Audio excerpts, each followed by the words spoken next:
ശ്യാമ, CPM-ൻ്റെ സംസ്ഥാന സമ്മേളനം നമ്മുടെ നാട്ടിലാണ്, കൊല്ലത്ത് നടക്കുമ്പോൾ കൊല്ലത്തിൻ്റെ MLA അവിടെ ഇല്ല.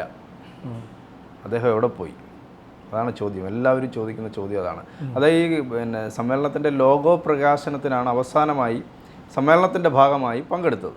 അതിനുശേഷമാണ് ഈ ആലുവയിലുള്ള ഒരു നടി ഇദ്ദേഹത്തിനെതിരെ പീഡന പരാതിയൊക്കെ കൊടുക്കുകയും ആ കേസൊക്കെ എടുക്കുകയൊക്കെ ചെയ്തു. പിന്നെ അതിനുശേഷം ഇദ്ദേഹത്തിൻ്റെ കുറേ വോയിസ് ക്ലിപ്പുകൾ സോഷ്യൽ മീഡിയയിൽ കറങ്ങി നടക്കുന്നുണ്ട്. ഇദ്ദേഹം അവിടുന്ന് പുറപ്പെട്ട് ഇനിയിപ്പോൾ വരാൻ ഒരുപാട് സമയം എടുക്കത്തില്ലോ എന്നൊക്കെ ചോദിക്കുന്ന വോയിസ് ക്ലിപ്പൊക്കെ. അപ്പോൾ അപ്പുറത്തുള്ള ലേഡി പറയുന്നത് ഞാൻ ഓടിയങ്ങ് എത്തും എന്നൊക്കെ പറയുന്നുണ്ട്. എന്തായാലും MLA എന്നുള്ള നിലയിൽ അദ്ദേഹം അവിടുത്തെ കൊല്ലം MLA, പ്രത്യേകിച്ച് CPM-ൻ്റെ സംസ്ഥാന സമ്മേളനം, ഭരിക്കുന്ന പാർട്ടിയുടെ സംസ്ഥാന സമ്മേളനം കൊല്ലത്ത് നടക്കുമ്പോൾ കൊല്ലം MLA-ക്ക് പ്രധാനപ്പെട്ട ഒരു റോള് സംഘാടകൻ എന്നുള്ള നിലയിൽ ഉണ്ട് എന്നുള്ളത് സംശയമില്ലാത്ത കാര്യമാണ്. മാത്രമല്ല, ഇപ്പോൾ അദ്ദേഹം പറയുന്നത് ഞാൻ അവിടെ ആ സമയത്ത് കാണില്ല എന്ന് നേരത്തെ തന്നെ അറിയിച്ചിരുന്നു. ഒരു സംസ്ഥാന സമ്മേളനം നടക്കുന്ന സമയത്ത് ഒരു MLA പറയുകയാണ് ഞാൻ അവിടെ കാണില്ല എന്ന് പറഞ്ഞാൽ CPM പോലെയുള്ള ഒരു പാർട്ടിയിൽ എന്താണ് അവസ്ഥ എന്നുള്ളത് നമുക്കറിയാവുന്നതാണ്. ഞാനവിടെ MLA കാണില്ല എന്ന് പറഞ്ഞാൽ അവരത് അനുവദിച്ചു കൊടുക്കുമെന്ന് എനിക്ക് തോന്നുന്നില്ല. പക്ഷേ എനിക്കുള്ളൊരു ചോദ്യം അതല്ല, മുകേഷിനെ ഇനി ചുമക്കണ്ട എന്ന് CPM തീരുമാനിച്ചോ? അതാണ് എൻ്റെ ചോദ്യം. അവിടെ കൊല്ലത്തെ ടൗൺ ഹാളിലാണ് ഈ ഒരു സമ്മേളനം നടക്കുന്നത്.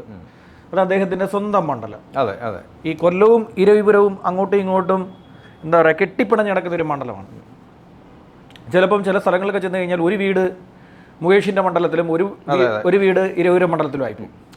ടൗണിൽ തന്നെ പല മേഖലകൾ ഇരവിപുരവുമാണ്. നമുക്ക് പോലും തിരിച്ചറിയാൻ പറ്റാത്ത രീതിയിലാണ് മണ്ഡലം കിടക്കുന്നത്. അത്ര ഇടപഴകി കിടക്കുന്ന ഒരു മണ്ഡലമാണ്.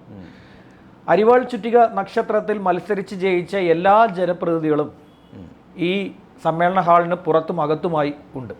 പ്രതിനിധി ആയവരുണ്ട്, പ്രതിനിധി ആകാത്തവർ ഈ പറയുന്ന പതാക ഉയർത്തുന്ന സമയത്ത്, സമ്മേളനത്തിൻ്റെ പതാക ഉയർത്തുന്ന സമയത്ത് അവിടെ അവരുടെ സാന്നിധ്യം ഉണ്ടായിരുന്നു. അങ്ങനെ എല്ലാവരും ഉദ്ഘാടന സമ്മേളനത്തിൽ അവർ പങ്കെടുക്കും. ഇനി സമാപന സമ്മേളനത്തിലും അവർ പങ്കെടുക്കും. അദ്ദേഹം ആ പരിസരത്ത് എവിടെയും ഇല്ല. 530 പ്രതിനിധികൾ ഈ സമ്മേളനത്തിൽ പങ്കെടുക്കുന്നുണ്ട്. സ്വാഭാവികമായിട്ടും സ്വന്തം മണ്ഡലത്തിലാണ് ഇത് നടക്കുന്നത്. CPM-നെ സംബന്ധിച്ചിടത്തോളം CPM-ൻ്റെ പാർട്ടി അരിവാൾ ചുറ്റിക നക്ഷത്രത്തിൽ ജയിച്ച പാർട്ടിയുടെ MLA, ചെറിയ ആളല്ലല്ലോ, നിയമസഭാ അംഗം സ്വന്തം മണ്ഡലത്തിൽ സമ്മേളനത്തിൽ പങ്കെടുക്കാതെ മാറി നിൽക്കുകയാണെങ്കിൽ അതിന് കൃത്യമായിട്ടുള്ള കാരണം CPM-നുള്ളിൽ തന്നെ ഉണ്ടായിരിക്കാം. മെസ്സേജ് പോയിട്ടുണ്ടാകാം. ഇതൊരു കേഡർ സംവിധാനമാണല്ലോ. CPM എന്ന് പറയുന്നത് communist party of India Marxist എന്ന് പറയുന്നത് ഒരു കേഡർ സംവിധാനമാണ്. അവർക്ക് അവരുടെ കുറ്റങ്ങളുണ്ടാകാം, കുറവുകളുണ്ടാകാം, ഒരുപാട് പ്രശ്നങ്ങൾ പാർട്ടി ഇന്ന് നേരിടുകയും ചെയ്യുന്നുണ്ട്, അഭിമുഖീകരിക്കുന്നുണ്ട് ഒരുപാട് പ്രശ്നങ്ങൾ.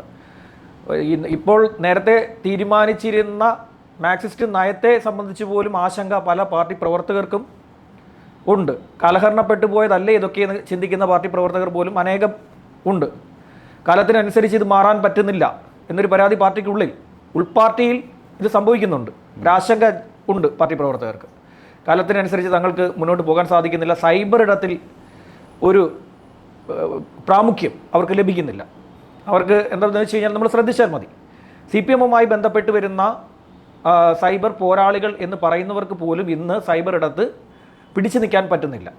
മറ്റുള്ളവരോട് ഏറ്റുമുട്ടി നിൽക്കാൻ സാധിക്കുന്നില്ല. കാരണം അവർ പറയുന്ന വിഷയങ്ങളെ സബ്ജക്റ്റിൽ ഊന്നിയുള്ള വിമർശനങ്ങൾ ഇവർക്കെതിരെ ഉന്നയിക്കുമ്പോൾ അതിന് മറുപടി നൽകാൻ സൈബർ സഖാക്കൾക്ക് പോലും സാധിക്കുന്നില്ല. അല്ലെ മറ്റ് തെറി പറഞ്ഞിട്ട് പോകേണ്ടി വരും.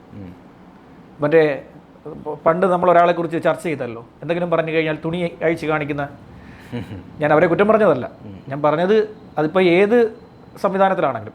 അപ്പോൾ ഇതൊരു കേഡർ സംവിധാനമാണ്. നമ്മൾ പറഞ്ഞത് അങ്ങനെ എന്താ പറയുക, അത് അവരെ വില കുറച്ച് കണ്ട് പറയുകയല്ല. അങ്ങനെ ഒരു സംശയം, ഒരു ആശങ്ക ഇവരുടെയൊക്കെ ഉള്ളിൽ നിലനിൽക്കുകയും ചെയ്യുന്ന ഒരു കാലഘട്ടമാണ്. അപ്പോൾ പാർട്ടി പൂർണ്ണമായും എല്ലാവരെയും ചേർത്ത് പിടിച്ച് നിർത്താനുള്ള ഒരു ശ്രമം, അതായത് ഇനി ഒരു കൊഴിഞ്ഞു പോക്ക് പാർട്ടിയിൽ ഉണ്ടാകാൻ പാടില്ല. അതായത് ഹ്യൂജ് ആയിട്ടുള്ള ഒരു കൊഴിഞ്ഞു പോക്ക് ഉണ്ടാകാൻ പാടില്ല. പാർട്ടി അത് മനസ്സിലാക്കുന്നുണ്ട് നല്ല രീതിയിൽ. ആ ഒരു പ്രശ്നമുണ്ട്. അതാണ് മുകേഷിനെയും ഇപ്പോൾ ഈ ഘട്ടത്തിൽ അകറ്റി നിർത്താൻ പാർട്ടി ശ്രമിക്കുന്നത് എന്നാണ് മനസ്സിലാക്കേണ്ടത്. ഒരു കുപ്പി, നിറഞ്ഞിരിക്കുന്ന കുപ്പി, ആ കുപ്പി അടപ്പില്ലാതെ ഒന്ന് വെച്ചിട്ട് അതിനെ ഒന്ന് ചലിപ്പിച്ച് കഴിഞ്ഞാൽ അതിൽ നിന്നുണ്ടാകുന്ന നഷ്ടമുണ്ടാകുന്ന വെള്ളം പോലെയല്ല അത് ചരിച്ചിട്ടാൽ ഉണ്ടാകുന്നത്. ഈ വെള്ളം ഈ നീക്കത്തിൽ, മുന്നോട്ടുള്ള പ്രയാണത്തിൽ അടപ്പില്ലാതെ ഇരിക്കുകയാണ് ഈ കുപ്പി എന്ന് മനസ്സിലാക്കാതെയായിരുന്നു മുന്നോട്ട് പോക്ക്. അപ്പോൾ അതിനുണ്ടായിരുന്ന ചലനത്തിൽ നിന്ന് വെള്ളം കുറേയൊക്കെ പോയപ്പോഴും കാര്യമാക്കി എടുത്തില്ല. മുകേഷ് ശരിക്കും ഈ കുപ്പി ചരിച്ചിട്ടിരിക്കുകയാണ് വന്ന്. ഒരു കുപ്പിയിൽ നിന്നും വെള്ളം ചോർന്നു പോയി കഴിഞ്ഞാൽ അതേ അവസ്ഥയിൽ വെള്ളത്തെ തിരിച്ചെത്തിക്കാൻ പറ്റില്ല, അല്ലെങ്കിൽ പുതിയ വെള്ളം നിറയ്ക്കേണ്ടി വരും. ചോർന്നു പോയ വെള്ളത്തെ കോരിയെടുത്ത് പഴയതുപോലെ ആക്കാൻ പറ്റുമോ? ഇതൊരു പ്രശ്നമാണ്. ഞാൻ പറയുന്നത് മനസ്സിലാവുന്നുണ്ടോ എന്നറിയില്ല. എനിക്ക് മനസ്സിലായി. അപ്പോൾ മുകേഷ് ഈ കുപ്പിയെ തട്ടി മറിച്ച് കളഞ്ഞു. മുകേഷിനെ കണ്ട് പാർട്ടിയെ വെറുത്ത ഒരുപാട് പേരുണ്ട്, ഒരുപാട് സാധാരണ പ്രവർത്തകരുണ്ട്, ഒരുപാട് പേര്. ഞാൻ എൻ്റെ ഒരു കാഴ്ചയിലുണ്ടായൊരു സംഭവം പറയാം. ഇദ്ദേഹം ആദ്യമായി ജയിക്കുന്ന സമയത്ത് ഇദ്ദേഹത്തെ കാണുവാൻ വേണ്ടി ഒരു മനുഷ്യൻ വന്നു. ഇദ്ദേഹം വോട്ടിന് വേണ്ടി വോട്ട് ചെയ്യാൻ ചെന്നപ്പോൾ ആ മനുഷ്യന് വാർദ്ധക്യപരമായിട്ടുള്ള എന്തോ കാര്യത്തിൻ്റെ ഒരു പരാതി പറയുകയും ജയിച്ചാൽ തൊട്ട് പിറ്റേന്ന് തന്നെ എൻ്റെ വീട്ടിലേക്ക് വരും, ഞാൻ ഈ പ്രശ്നം പരിഹരിച്ചു തരാമെന്ന് അദ്ദേഹം പറയുകയും ചെയ്തു. ഈ വാർദ്ധക്യമുള്ള മനുഷ്യൻ, വാർദ്ധക്യത്തിലേക്ക് കടന്ന ആ മനുഷ്യൻ വിചാരിച്ചു ഇത് ശരിയാണെന്ന്. അപ്പോൾ അദ്ദേഹം ഈ കാണുവാൻ വേണ്ടി വന്നു, അദ്ദേഹത്തെ കാണുന്നുണ്ട്. അപ്പോൾ നമ്മളൊരു ഇൻ്റർവ്യൂ എടുക്കാൻ വേണ്ടി അവിടെയുണ്ട്. അദ്ദേഹത്തിൻ്റെ ബൈറ്റുകൾ നമ്മൾ വിജയിച്ച സ്ഥാനാർത്ഥിയുടെ ബൈറ്റ് എടുക്കാൻ വേണ്ടി ഞാനും ക്യാമറമാനും ഒക്കെ ഉണ്ട്. അപ്പോൾ അദ്ദേഹത്തെ ഷൗട്ട് ചെയ്ത രംഗം കണ്ട് ഞാൻ അത്ഭുതപ്പെട്ടു പോയി. അതുവരെ എന്നോട് സംസാരിച്ചുകൊണ്ടിരുന്ന ആളെയല്ല പിന്നെ ഞാൻ കാണുന്നത്. വന്നോളും മൈ എന്ന് പറഞ്ഞിട്ടാണ് സംസാരിച്ചത്. അയാൾ പോയി കഴിഞ്ഞപ്പോൾ അയാൾ നന്നായിട്ട് ഷൗട്ട് ചെയ്തു. അതിനുശേഷം തിരിഞ്ഞ അദ്ദേഹത്തിൻ്റെ ഒരു വാക്കാണ്. അതാണ്. അല്ല, എനിക്കതറിയാം. ഞാനത് ചില കാര്യങ്ങൾ എനിക്കറിയാവുന്ന കാര്യങ്ങളുണ്ട്, അതിപ്പം നമ്മൾ പറയുന്നില്ല. അത് പറയണം. എന്തിനാ പേടിക്കുന്നത് ഇവരെയൊക്കെ? ഇവരെയൊന്നും പേടിക്കാൻ പാടില്ല. ഇവരെയൊന്നും പേടിക്കേണ്ട ഒരു കാര്യം നമുക്കില്ല. അഭിപ്രായം എന്നുള്ളത് പറയാനുള്ളതാണ്. നമ്മൾ അദ്ദേഹത്തെ അസഭ്യം പറഞ്ഞിട്ടില്ല. അദ്ദേഹത്തിൻ്റെ ദൃശ്യത്തിൽ ഈ സിനിമകൾ ചെയ്യുന്ന കഥാപാത്രങ്ങൾ പോലെയാണ് എന്ന് വിചാരിക്കുന്ന ഒത്തിരി പാവങ്ങളുണ്ട്. അതെ, അദ്ദേഹത്തിൽ അങ്ങനെ അല്ല എന്നുള്ളത് അദ്ദേഹം ജനപ്രതിനിധി ആയതിനു ശേഷം ആളുകൾക്ക് മനസ്സിലായി തുടങ്ങി എന്നുള്ളതാണ്. പക്ഷേ ഏറ്റവും നന്നായി ശോഭിക്കാൻ പറ്റുന്ന ഒരു ജനപ്രതിനിധിയായിരുന്നു അദ്ദേഹം. നല്ല കഴിവുള്ള നടനാണ്. നന്നായി ചിരിപ്പിക്കാൻ അദ്ദേഹത്തിന് അറിയാം. ഉഡായിപ്പ് കഥാപാത്രങ്ങൾ അദ്ദേഹത്തിൻ്റെ കയ്യിൽ കൊടുത്തു കഴിഞ്ഞാൽ അദ്ദേഹം അത് വളരെ ഭംഗിയായി നിർവഹിക്കും. അദ്ദേഹം MLA ആയി ആദ്യത്തെ തവണ ജയിച്ച് കഴിഞ്ഞിട്ട് ഒരു 1-2 ആഴ്ചയ്ക്കകം അവിടെ ഒരു ക്ലബ്ബ്, ഒരു ലൈബ്രറിയുടെ പരിപാടി. അപ്പോൾ ഞാനും പോയി പ്രസംഗിക്കാൻ, എന്നെയും വിളിച്ച് ഞാൻ പോയി. അങ്ങനെ ഞാൻ അന്നെന്തോ വലിയ പരിപാടി നടക്കുകയാണ്, റോഡെല്ലാം ബ്ലോക്കാണ്. അപ്പോൾ ഞാൻ എങ്ങനെയോ ഒരു ഓട്ടോയിലൊക്കെ കയറി ചിന്നക്കടയിൽ നിന്ന് അത്രയും ദൂരം ഏതൊക്കെയോ വഴി കൂടെ ആ ഓട്ടോക്കാരനോട് പറഞ്ഞ് അയാൾ വഴി കൂടെ കൊണ്ട് അവിടെ എത്തി. അപ്പോൾ 5:30 മണിക്കാണ് പരിപാടി. 5:30 6:30 7 മണിയായി 7:30. അപ്പോൾ ഈ സംഘാടകർ വിളിക്കുമ്പോഴല്ല ഇദ്ദേഹം പറയുന്നത് ഞാൻ ഹൈസ്കൂൾ ജംഗ്ഷനിലെത്തി, ഇപ്പോൾ വരും, ഹൈസ്കൂൾ ജംഗ്ഷനിലായി ഇപ്പോൾ വരും എന്ന് പറയാം. അവസാനം സംഘാടകന് ദേഷ്യം വന്നു. അപ്പോൾ ഞാൻ ഇരിപ്പുണ്ട്, സാർ എത്ര നേരമായിട്ട് സാർ ഇങ്ങനെ തന്നെ പറയുന്നു, സാർ വരുമെങ്കിൽ വരുമെന്ന് പറ, ഇല്ലെങ്കിൽ വരത്തില്ലെന്ന് പറ. 10 മിനിറ്റാകും പുള്ളി അവിടെ വന്നു. അതാണ് പുള്ളി. മറ്റേ കോൾ റെക്കോർഡിങ്ങിൽ എത്ര നേരമാണെങ്കിലും ഞാൻ വെയിറ്റ് ചെയ്തോളാം എന്നാണല്ലോ പറയുന്നത്. അതൊക്കെ മറ്റവരോട് എത്ര നേരം വേണമെങ്കിലും ഞാൻ വെയിറ്റ് ചെയ്തോളാം, അത് കുഴപ്പമില്ല എന്ന് പറയുന്നുണ്ട്. ഇപ്പൊ ശരിക്കും നല്ല ജ്യൂസ് കുടിക്കാൻ വേണ്ടിയിട്ട് നമ്മളൊരു കടയിൽ ചെന്നാൽ ഒരുപാട് ആൾത്തിരക്കുണ്ടെങ്കിലും നമ്മളവിടെ കാത്തു നിൽക്കത്തില്ലേ? നല്ല കടയാണെങ്കിൽ ശരിയാണ്. അപ്പോൾ അവിടുത്തെ പാർട്ടി സാധാരണക്കാരായിട്ടുള്ള പാർട്ടി പ്രവർത്തകർക്ക്, അനേകായിരം പാർട്ടി പ്രവർത്തകർക്ക് ഈ കാര്യം ബോധ്യപ്പെട്ട് കഴിഞ്ഞു. ഇനി ഇദ്ദേഹത്തെ താങ്ങിയാൽ പാർട്ടിക്കാണ് നഷ്ടമെന്ന് പാർട്ടി മനസ്സിലാക്കി കഴിഞ്ഞു. പാർട്ടി അങ്ങനെ ഒരു വലിയ നഷ്ടം സഹിക്കാൻ പറ്റുന്ന ഒരു അവസ്ഥയിലല്ല പാർട്ടിയുടെ ഇപ്പോഴത്തെ ഇത്. പാർട്ടി സംഘടനാ റിപ്പോർട്ടിൽ തന്നെ എനിക്ക് തോന്നുന്നു ഉണ്ട്, പാർട്ടിയിൽ ഉണ്ടായിരിക്കുന്ന ചോർന്നുപോക്ക്, അണികളുടെ ചോർന്നുപോക്ക് അത് വളരെ വലുതാണെന്ന് പാർട്ടി തന്നെ ബോധ്യപ്പെടുന്നുണ്ട്. മുൻപൊക്കെ പാർട്ടി മെമ്പർഷിപ്പ് കിട്ടുക എന്ന് പറയുന്നത് വളരെ ബുദ്ധിമുട്ടായിരുന്നു, വലിയ ബുദ്ധിമുട്ടാണ്. ഒരു വർഷമെങ്കിലും പാർട്ടിയുടെ പ്രവർത്തകൻ, അതായത് പാർട്ടി അനുഭാവിയായി നിലനിൽക്കുന്ന ഒരാൾക്ക് മാത്രമേ സ്കൂട്ടണി നടത്തി പാർട്ടി മെമ്പർഷിപ്പ് കൊടുക്കാറുള്ളൂ. എല്ലാവർക്കും ഒന്നും കൊടുക്കത്തില്ലല്ലോ. പണ്ട് ഞാനൊരു കാര്യം പറഞ്ഞുതരാം. VS വേണ്ടി ഒരു പ്രകടനം നടന്നു. VS സ്ഥാനാർത്ഥിത്വം നിഷേധിക്കപ്പെട്ടു. ആ സമയത്ത് നിഷേധിക്കപ്പെട്ടു. പാർട്ടി കൊടിയേന്തി, എനിക്ക് തോന്നുന്നു ദൃശ്യമാധ്യമങ്ങളിൽ വന്ന ആദ്യത്തെ ഒരു പാർട്ടി കൊടിയേന്തിയുള്ള പാർട്ടി പ്രവർത്തകരുടെ പാർട്ടി ഓഫീസിന് മുന്നിലൂടെയുള്ള പ്രകടനം അതായിരുന്നു. അപ്പം മാധ്യമപ്രവർത്തകർ അവരോട് ചോദിച്ചത്, നമ്മൾ അവരോട് ചോദിക്കുന്ന ഒരു സാധനം, നിങ്ങളിൽ ആരൊക്കെയുണ്ട് പാർട്ടി മെമ്പർഷിപ്പ് ഉണ്ടെന്ന് ചോദിച്ചു. ഒരാൾക്ക് പോലും പാർട്ടി മെമ്പർഷിപ്പ് ഇല്ല. എല്ലാവരും പാർട്ടി അനുഭാവികളാണ്. അതായത് പാർട്ടിയെ സ്നേഹിക്കുന്ന അത്രയധികം ആളുകൾ അന്ന് ഉണ്ടായിരുന്നു. ഇന്ന് എന്താ പറയുക, ആരെയും പിടിച്ച് ആർക്കും ബ്രാഞ്ച് സെക്രട്ടറി ആകാം, ആർക്കും ലോക്കൽ കമ്മിറ്റി സെക്രട്ടറി ആകാം എന്നൊരു രീതിയിലേക്ക് എത്തണമെന്നുണ്ടെങ്കിൽ അണികളുടെ ഒരു കൊഴിഞ്ഞുപോക്ക് അത് വളരെ വലുതാണ്. ആ ഇടയ്ക്ക് ഇത്തരത്തിൽ മുകേഷിനെ പോലെയുള്ള അണികളെ കൂടുതൽ, പ്രവർത്തകരെ കൂടുതൽ വെറുപ്പിക്കുന്ന ജനപ്രതിനിധികൾ കൂടി ഉണ്ടെങ്കിൽ അത് കൂടുതൽ ബുദ്ധിമുട്ട് പാർട്ടിക്ക് ഉണ്ടാകും എന്ന് മനസ്സിലാക്കിക്കൊണ്ട് പാർട്ടി തന്നെ മുകേഷിനെ മാറ്റി നിർത്തിയിരിക്കുന്നു എന്നാണ് മനസ്സിലാക്കുന്നത്. പക്ഷേ ഈ പരാതി പാർട്ടി പരിഹരിക്കും. പാർട്ടിയുടെ ഒരു നിലപാട് വേറൊരു ഈ പറയുന്ന പോലെ മയക്ക് പരിപാടികൾ പാർട്ടിയിൽ ഇരിപ്പുണ്ട്. പാർട്ടി എന്ത് ചെയ്യുന്നു വെച്ച് കഴിഞ്ഞാൽ സമാപന വേദിയിൽ മുകേഷിനെ കൊണ്ടുവരും. സമാപന വേദിയിൽ, അതായത് സമ്മേളനം ഇപ്പോൾ മുകേഷിൻ്റെ സാന്നിധ്യം ഉണ്ടായിക്കഴിഞ്ഞാൽ പാർട്ടി സംസ്ഥാന സമ്മേളനത്തിൽ അതിഭീകരമായിട്ടുള്ള വിമർശനങ്ങൾ ഉയർന്നു വരും.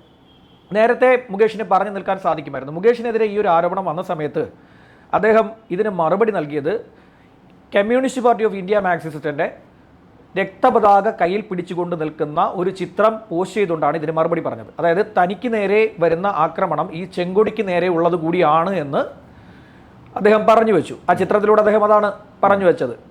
അപ്പോൾ സാധാരണ പ്രവർത്തകർ അദ്ദേഹത്തെ പാർട്ടിക്ക് നേരെയുള്ള ഒരു ആക്രമണമായി വിലയിരുത്തിക്കൊണ്ട് അദ്ദേഹത്തെ സംരക്ഷിക്കാൻ, ഒരു കവചം തീർക്കാൻ കുറച്ചെങ്കിലും പ്രവർത്തകർ ശ്രമിച്ചു. പക്ഷേ പിണറായി വിജയൻ ആഭ്യന്തരമന്ത്രിയായിരിക്കുന്ന അദ്ദേഹത്തിൻ്റെ കീഴിലിരിക്കുന്ന പോലീസ് തന്നെ ഇദ്ദേഹം കുറ്റക്കാരനാണ് എന്ന് കാണിച്ചുകൊണ്ട് ആലുവ സ്വദേശിനിയായിട്ടുള്ള യുവതിയെ പീഡിപ്പിക്കാൻ ശ്രമിച്ചിട്ടുണ്ട് എന്ന് കാണിച്ചുകൊണ്ടൊരു കുറ്റപത്രം, ചാർജ് ഷീറ്റ് കൊണ്ടുപോയി കൊടുത്തിരിക്കുകയാണ്.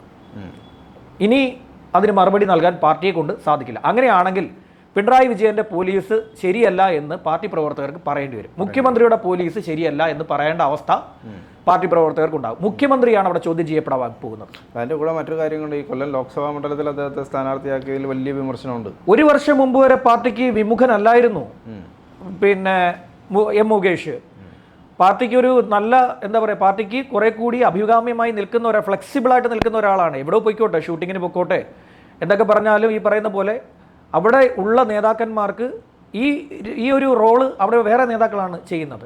MLA യുടെ റോള് ഒരാൾ കൂടുതൽ ചെയ്താൽ പോരെ, MP യുടെ റോൾ നിർവഹിച്ചാൽ മതിയല്ലോ.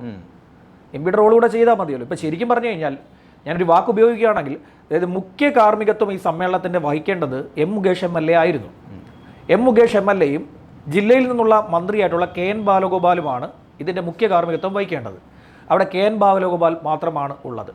അതിൻ്റെ ഇടതും വലതും, ഈ സമ്മേളനത്തിൻ്റെ ഇടതും വലതുമായി നിൽക്കേണ്ട മുകേഷിൽ ഇടതുഭാഗത്ത് നിൽക്കുന്ന KN ബാലഗോപാൽ അവിടെയുണ്ട്. വലതുഭാഗത്ത് നിൽക്കേണ്ട ഈ പറയുന്ന എം മുകേഷ് ആ പരിസരത്തിൽ, അദ്ദേഹം ഇപ്പോഴുള്ളത് എറണാകുളത്താണ്. എറണാകുളത്ത് കുമ്പളങ്ങി നൈറ്റ്സൊക്കെ നേരത്തെ ഷൂട്ട് ചെയ്ത ആ ഭാഗത്ത് ഒരു ഷൂട്ട് നടക്കുന്നുണ്ട്. അദ്ദേഹം ഇപ്പോൾ അവിടെയാണ്. അദ്ദേഹത്തിന് അവിടെ ലൊക്കേഷൻ തീരുമാനിച്ചിട്ടുണ്ട്. ഇപ്പോൾ ആ ഭാഗത്തേക്കുള്ള ലൊക്കേഷനുള്ള കാര്യങ്ങൾ ചെയ്യാൻ വേണ്ടി അദ്ദേഹം അവിടെ ഉണ്ട് എന്നാണ് നിലവിൽ നമുക്ക് അറിയാൻ പറ്റുന്ന ഒരു വിവരം. അദ്ദേഹം എന്തായാലും അവിടെ നിൽക്കട്ടെ. അദ്ദേഹം അവിടെ നിൽക്കുന്നത് മാത്രമല്ല, ഇപ്പം ഞാൻ പറഞ്ഞു വന്നൊരു കാര്യം, ഇനി പാർട്ടി അദ്ദേഹത്തെ ചുമക്കില്ല. പാർട്ടിക്ക് ഒരു കാര്യം കൂടി പറഞ്ഞ് നമുക്ക് അവസാനിപ്പിക്കാം. ഇദ്ദേഹം പാർട്ടിയുമായി ബന്ധപ്പെട്ട പാർട്ടി സംസ്ഥാന സമ്മേളനത്തിൻ്റെ ഒരേ ഒരു കാര്യം മാത്രമാണ് പോസ്റ്റ് ചെയ്തിരിക്കുന്നത്. അതാണ് ഞാൻ നേരത്തെ മൊബൈൽ എടുത്ത് നോക്കിയത്. അപ്പോൾ അദ്ദേഹം പോസ്റ്റ് ചെയ്തിരിക്കുന്ന ഒരു കാര്യം പ്രചാരണ പരിപാടിയുടേതാണ്. ഒരു പ്രചാരണ പരിപാടിയുടെ ഒറ്റ കാര്യം മാത്രം പോസ്റ്റ് ചെയ്തിട്ടുണ്ട്. പിന്നീട് ഈ സംസ്ഥാന സമ്മേളനവുമായി ബന്ധപ്പെട്ട യാതൊരു വിവരവും അദ്ദേഹത്തിൻ്റെ സൈബർ ഇടത്ത് ഉണ്ടായിട്ടില്ല, നമുക്ക് കാണാൻ പറ്റില്ല. ഈ സംസ്ഥാന സമ്മേളനവുമായി ബന്ധപ്പെട്ട ഒട്ടേറെ പരിപാടികൾ പാർട്ടിയും കൊല്ലം ജില്ലയിൽ നടത്തിയിരുന്നു. ഒരുപാട് പരിപാടികൾ, പലതരം മത്സരങ്ങൾ, സമ്മേളനങ്ങൾ, സാംസ്കാരിക ചൂണ്ടയിടൽ മത്സരം, തൊണ്ടുതല്ലൽ, അങ്ങനെ ഒത്തിരി വിവിധങ്ങളായ മത്സരങ്ങളും ഒക്കെ നടത്തിയിരുന്നു. പക്ഷെ അതൊന്നും അദ്ദേഹം പോസ്റ്റ് ചെയ്തില്ല. പ്രത്യേകിച്ച് അദ്ദേഹത്തിൻ്റെ മണ്ഡലത്തിലാണ്, അദ്ദേഹത്തിൻ്റെ ജില്ലയിൽ. നമ്മുടെ പിന്നെ നീണ്ടകര പാലത്തിനടിയിലെ വല്ലപ്പോഴുമൊക്കെ ഡോൾഫിൻ പൊങ്ങും. അതുപോലെയായിരുന്നു മണ്ഡലത്തിലെ എം മുകേഷ്. വല്ലപ്പോഴുമൊക്കെ അപ്പോൾ എപ്പോൾ വരുമെന്നോ എപ്പോൾ ഈ ഡോൾഫിൻ പോകുന്നോ എന്ന് പറയാൻ പറ്റൂല. ഡോൾഫിൻ വരുമ്പോൾ ഒരു വലിയ കാഴ്ചയാണ്. നീണ്ടകര പാലം ബ്ലോക്ക് ചെയ്തുകൊണ്ട് ആൾക്കാർ മൊത്തം കാണാൻ വരും. അതുപോലെയാണ്, എപ്പോൾ വരുമെന്നോ എപ്പോൾ പോകുമെന്നോ അദ്ദേഹത്തിനെ കുറിച്ച് പറയാൻ പറ്റില്ല. അദ്ദേഹം അങ്ങനെ നീണ്ടകര പാലത്തിന് ഒരു വ്യത്യാസമുണ്ട്. ഡോൾഫിനെ കാണാൻ ആളുകൾ ധാരാളം വരുമായിരുന്നു. പക്ഷേ ഇദ്ദേഹം പൊങ്ങുമ്പം വെറുപ്പ്, അദ്ദേഹത്തോട് ആൾക്കാർക്ക് വെറുപ്പായി കഴിഞ്ഞു. പാർട്ടി ഇങ്ങനെ സ്വയം നശിക്കാൻ കുറെ ആൾക്കാരെ കൊണ്ട് ഇറക്കുക. എന്താ ചെയ്യാൻ പറ്റുക? ശരി.